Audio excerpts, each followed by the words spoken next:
Good morning friends, welcome to our YouTube channel. मैं Rajneesh Kumar, steno to commandant SSB. जैसा कि यह डिक्टेशन इस चैनल पर प्रतिदिन हिंदुस्तान पत्रिका से दी जाती है और आप सभी के लिए यह बहुत ही इम्पोर्टेंट है।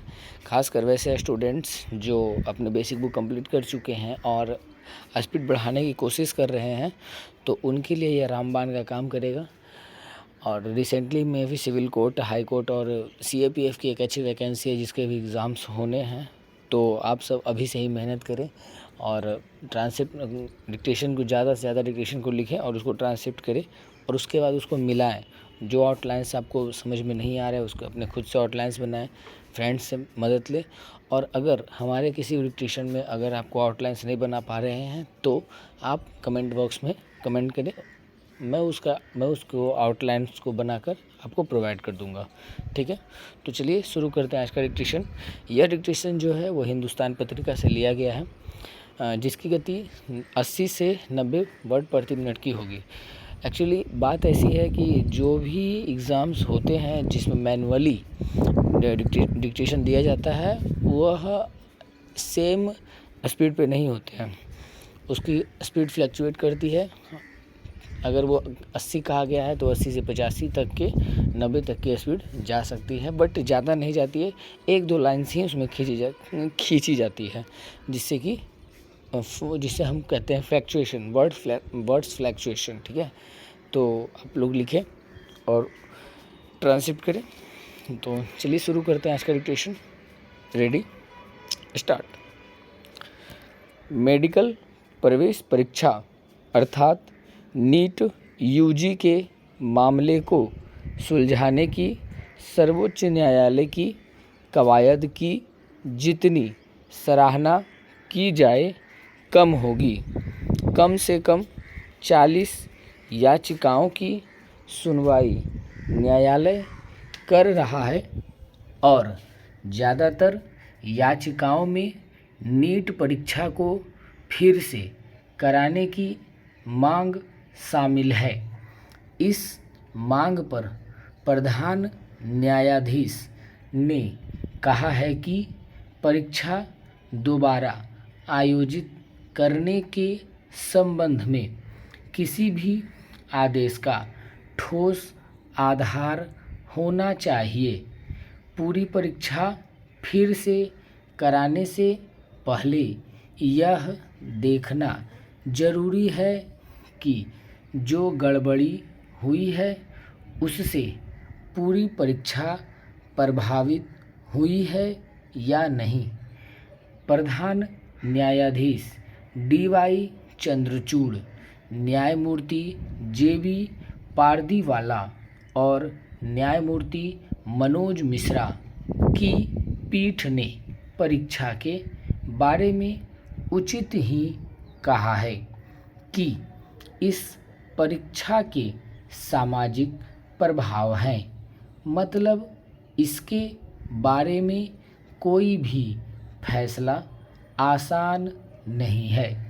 गौर करने की बात है कि पिछली बार जब दोबारा परीक्षा हुई थी तो उसमें ज़्यादातर विद्यार्थियों ने भाग नहीं लिया था।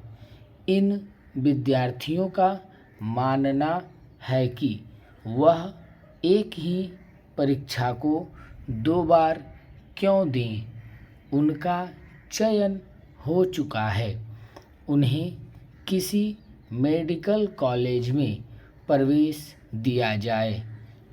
एक दूसरा पक्ष यह मानता है कि संदिग्ध विद्यार्थियों को प्रवेश नहीं मिलना चाहिए और परीक्षा में चूँकि बड़े पैमाने पर गड़बड़ी हुई है इसलिए वापस से पूरी परीक्षा यथोचित है। प्रधान न्यायाधीश ने साफ तौर पर इशारा कर दिया है कि जो लोग वापस परीक्षा चाहते हैं वे पहले हुई परीक्षा को गलत साबित कर दें। यहाँ अड़चन यह है कि परीक्षा आयोजित करने वाली एजेंसी NTA अभी भी कोई गलती नहीं मान रही है। उसके मुताबिक परीक्षा पूरी तरह से चाक चौबंद हुई है। गौर करने की बात है कि पेपर लीक मामले की जांच CBI कर रही है और देश भर में जगह जगह से आरोपियों के धरपकड़ की खबरें लगातार आ रही हैं। बिहार, गुजरात, झारखंड में कई लोगों को गिरफ्तार किया गया है और दूसरे राज्यों के भी लोग इस कदाचार में शामिल बताए जा रहे हैं। CBI को दरअसल पूरी तेजी के साथ दूध का दूध और पानी का पानी करना है। किसी भी परीक्षा के संबंध में जांच को बहुत लंबा नहीं खींचा जा सकता, क्योंकि हजारों विद्यार्थियों के भविष्य का सवाल है और भावी चिकित्सकों का भी सवाल है, जिसका असर सीधे देश की चिकित्सा व्यवस्था पर पड़ सकता है। जो भी फैसला हो वह न्यायपरक और जल्दी हो। अभी तक जो संकेत मिलते हैं उनके आधार पर यह तो कहा ही जा सकता है कि यह मामला बहुत व्यापक है। इसमें पेपर लीक की गुंजाइश है, फर्जी परीक्षार्थियों के बैठने की आशंका है, कुछ परीक्षा केंद्रों पर पक्षपात भी किया गया है, मनमाने ढंग से ग्रेस मार्क्स दिए गए हैं, परिणाम जो जानबूझकर समय से पहले 4 जून को तब जारी किया गया है जब देश का ध्यान आम चुनाव के परिणामों पर टिका हुआ था। मतलब एक साथ अनेक आरोप लग रहे हैं, जबकि अफसोस परीक्षा लेने वाली एजेंसी अभी भी किसी गड़बड़ी को स्वीकार नहीं कर रही है।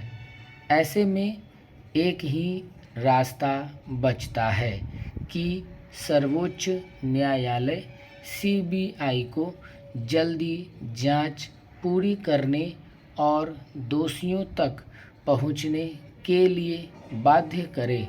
न्यायालय को इतना संदेह तो हो ही गया है कि इस परीक्षा में गड़बड़ी करके पैसे कमाए गए हैं। ऐसे में पैसे कमाने वालों तक जल्द से जल्द पहुंचना CBI का दायित्व है। यह मामला मिसाल बनना चाहिए ताकि फिर किसी परीक्षा के साथ खिलवाड़ न हो। Thank you. तो यह डिक्टेशन आप लोग लिखिए।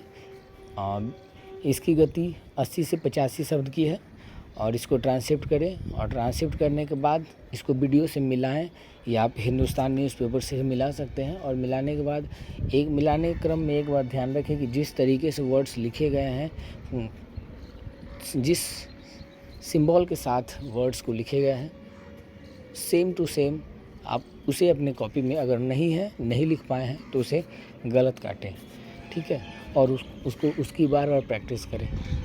Thank you.